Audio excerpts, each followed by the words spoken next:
అసెంబ్లీలో ప్రధాని మోదీని ఉద్దేశించి సిపిఐ ఎమ్మెల్యే కూనంనేని చేసిన వ్యాఖ్యలపై రాజకీయ దుమారం కొనసాగుతోంది.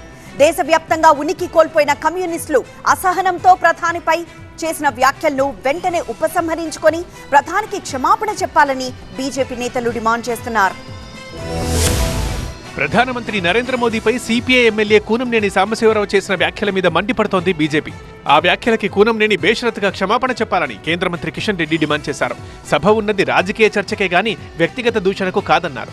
శాసనసభ స్పీకర్ గడ్డం ప్రసాద్ కుమార్ ఈ విషయంపై వెంటనే జోక్యం చేసుకుని మరెవరూ ఇలాంటి అభ్యంతరకరమైన వ్యాఖ్యలు చేయకుండా సభా మర్యాదలు పాటించేలా చర్యలు తీసుకోవాలని ఎక్స్ వేదికగా కిషన్ రెడ్డి ట్వీట్ చేశారు.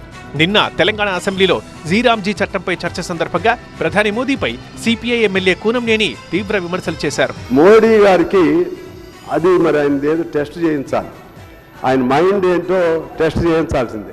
నిజంగా ఆయన మైండ్ సెట్ మారాలి. కూనంనేని వ్యాఖ్యల్ని కేంద్ర సహాయ మంత్రి బండి సంజయ్ కూడా ఖండించారు.